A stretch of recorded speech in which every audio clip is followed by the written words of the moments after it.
إلا الله لا إله إلا الله. بسم اللہ الرحمن الرحیم. اللہ تعالیٰ نے قرآن مقدس میں فرمایا وَاذْكُرِ اسْمَ رَبِّكَ وَتَبَتَّلْ إِلَيْهِ تَبْتِيلًا. سب سے ناطہ توڑ کر میرا ذکر کرو، یہ اللہ کا قرآن میں حکم ہے. آئے آج آپ حضرات کے سامنے اس ایک ہستی کا واقعہ پیش کرتا ہوں جن کو زمانہ ذوالنون مصری کے نام سے یاد کرتا ہے. ذوالنون کا معنی، زو کا معنی ہوتا ہے والا اور نون کہتے ہیں مچھلی کو، تو معنی یوں بنا مچھلی والا. آپ کا یہ لقب کس وجہ سے مشہور ہوا؟ آپ سمندر کا یا دریا کا کشتی پہ بیٹھ کے سفر کر رہے تھے. کشتی میں بیٹھے تاجروں، ایک تاجر کا ایک قیمتی موتی چوری ہو گیا. سب نے مشکوک نگاہوں سے صرف انہی کو دیکھا، حضرت ذوالنون مصری کو، اور آپ کو مارا. ایسے نگاہ اٹھا کے کہتے ہیں کبھی ہاتھ چمواتا ہے اور کبھی لوگوں سے مار پڑواتا ہے. مالک آخر بندہ ہوں تیرا، کمزور ہوں ناتواں ہوں، مہربانی فرما. سمندر کی طرف دیکھا یا دریا کی طرف، تو دریا کے اندر سے مچھلیاں قیمتی موتی لیے اپنے منہ میں باہر منتظر ہیں کہ ہمارے منہ سے موتی نکال کر ان لوگوں کو ایک موتی دے دو جو ان کا چوری ہوا ہے. جب لوگوں نے دیکھا ان تاجروں نے، تو پھر انہوں نے معافی مانگی آپ سے. پھر آگاہی ہوئی کہ یہ کوئی عام بندہ نہیں ہے، یہ اللہ کا ولی ہے اور آپ سلطان معرفت ہیں اور باہر توحید کے آپ پیراک ہیں. آپ رحمت اللہ تعالی علیہ کے ہو، اللہ نے بڑی عظمتیں اور شانیں اور مقام دیا. طائب ہونے کا واقعہ یوں ہے، آپ رحمت اللہ تعالی علیہ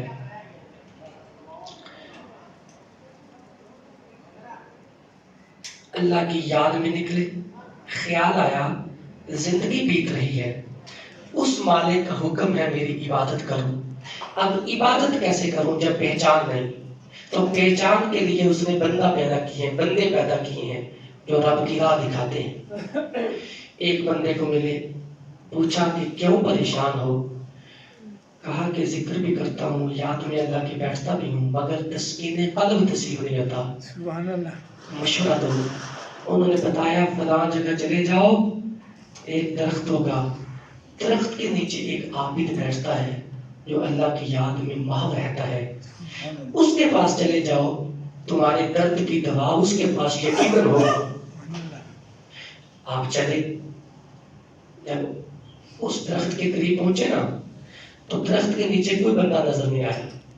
اب جب طلب لے کے گئے تو آگے جس کی طلب ہے وہی مفقود ہو، تو پھر دل کے اندر مزید حسرت بڑھی. لیکن جب قریب ہوئے تو اچانک گھنے درخت کی شاخوں کے اندر سے آہوں بھری آوازیں آ رہی تھی. ایسے لگ رہا ہے جو درد کے ساتھ کوئی بول رہے. آپ رحمہ اللہ قریب ہوئے اور اس کی درد بھری آواز سن کر آپ کی آنکھوں میں آنسو آ گئے. آپ نے رونا شروع کر دیا. آواز کیا تھی؟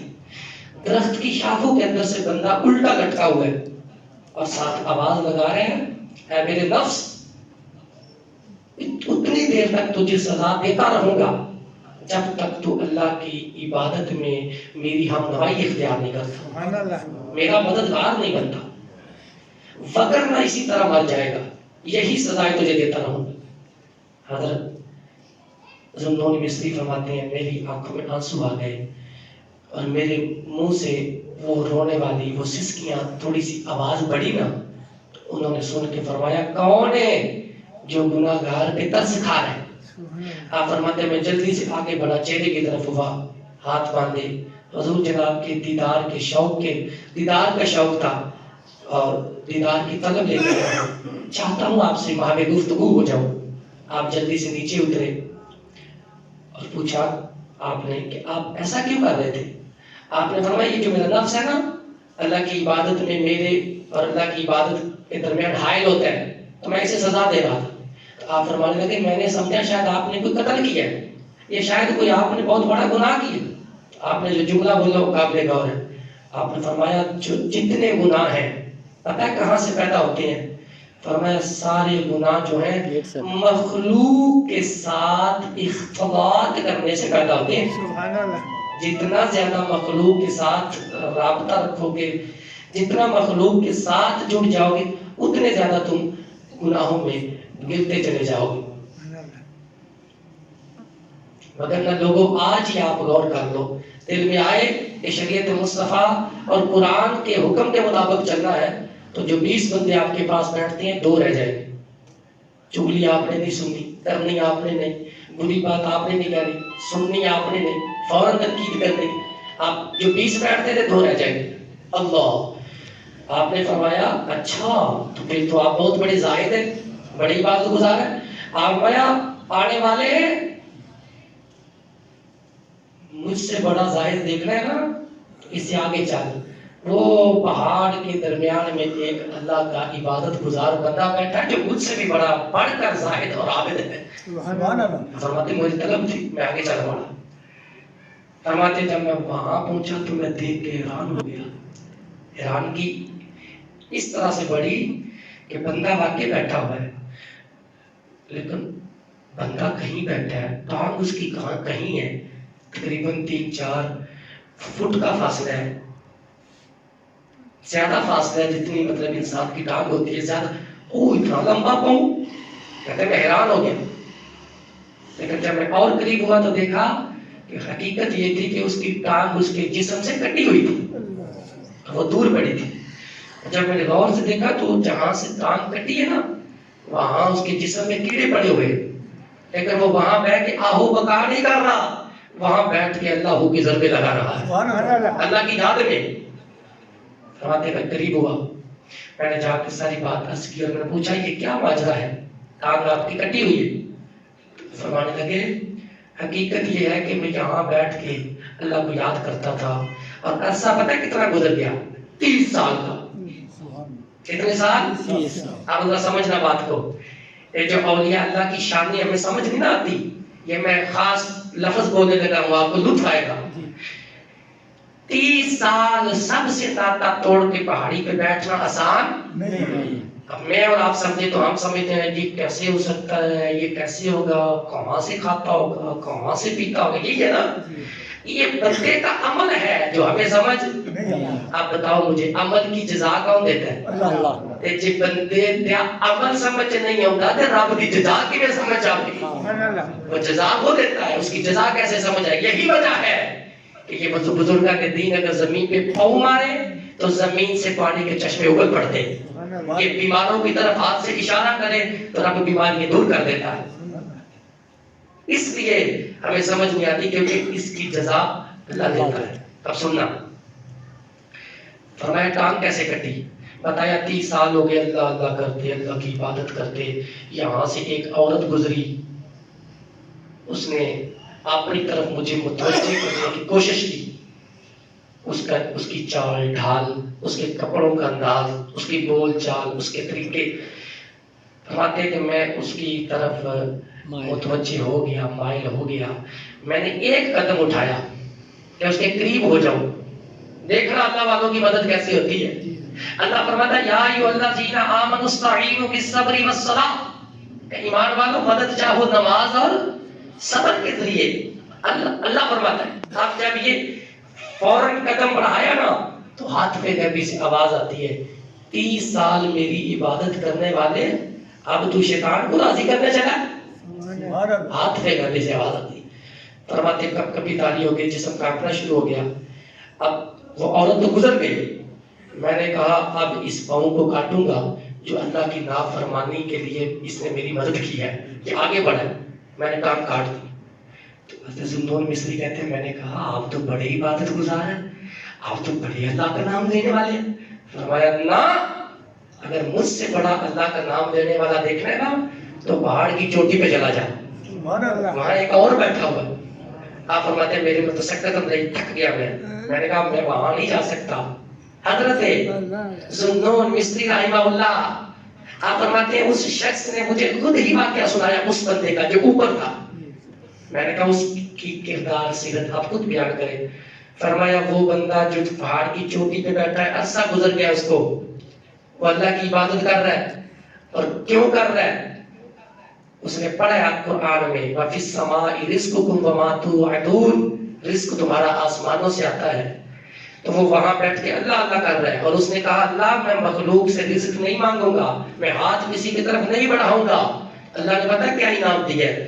وہ اللہ اللہ کر رہا ہے، اللہ نے شہد کی مکھیوں کی ڈیوٹی لگا دی ہے، اس کے قریب شہد کی مکھیوں نے چھٹا بنا دیا ہے. وہ وہی شہد کھاتا ہے، جیتا ہے، اللہ اللہ کرتا جاتا ہے، عبادت کر رہا ہے. آپ فرماتے ہیں میں اجازت لے کے نیچے اترنے لگا. جب میں عین پہاڑی کے بالکل نیچے پہنچا نا تو فرماتے ہیں کہ اب خلش تھی، اب دل کے اندر حسرت تھی، تڑپ تھی کہ میں نے بھی یہ بننا ہے. فرماتے ہیں ساتھ پھر خیال آ رہا تھا یہ کیسے ہو سکتا ہے، یہ کیسے ہوگا. فرماتے ہیں زمین کے اوپر میں نے ایک پرندے کو دیکھا جو اندھا تھا. پرندہ کیا تھا؟ اندھا تھا. کیسے پتا چلا اندھا ہے؟ کہتے ہیں میں نے کئی بار اشارہ کیا اس کو، بڑا نایاب سا پرندہ، اور وہ اڑا نہیں، بالکل میں قریب ہوں، وہ اڑا نہیں. تو میں نے دیکھا کہ وہ اندھا ہے. آپ فرماتے ہیں یہ اللہ نے مجھے خاص کوئی معاملہ دکھانا تھا یا مجھے راہ دکھانی تھی.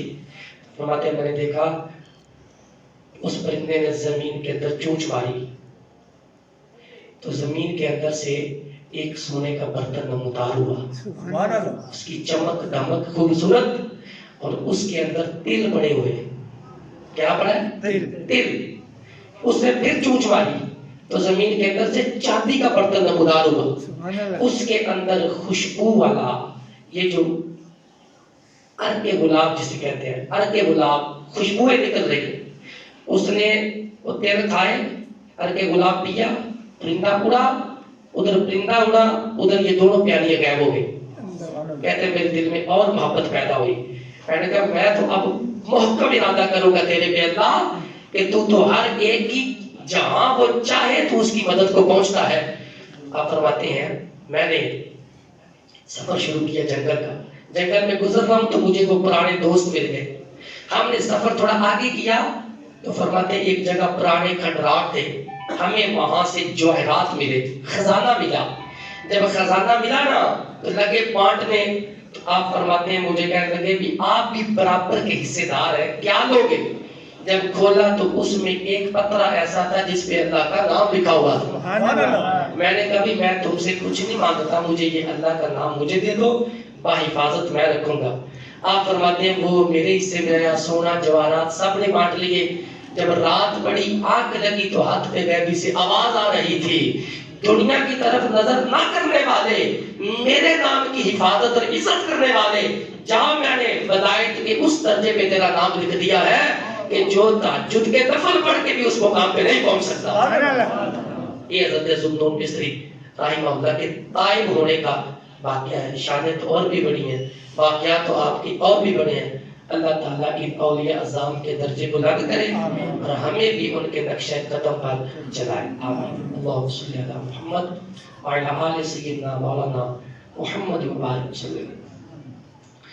اللهم انت السلام ومنك السلام تبارک ربنا وتعالیک یا ذا الجلال والاکرام. اللہ پاک ہماری نماز قبول فرما، ہمارے گناہ معاف فرما، ہمیں نیک مسلمان بنا، بیماروں کو شفا، مقروضوں کو قرض سے نجات. اللہ اپنے نبی کے صدقے ہمارے حال پہ رحم. ہم گناہگار ہیں، سیاکار ہیں، خطائیں ہوتی ہیں، غلطی لغزشیں ہوتی ہیں، ہم معافی کے طلبگار، ہمیں معاف کر دیں. لا الہ الا اللہ.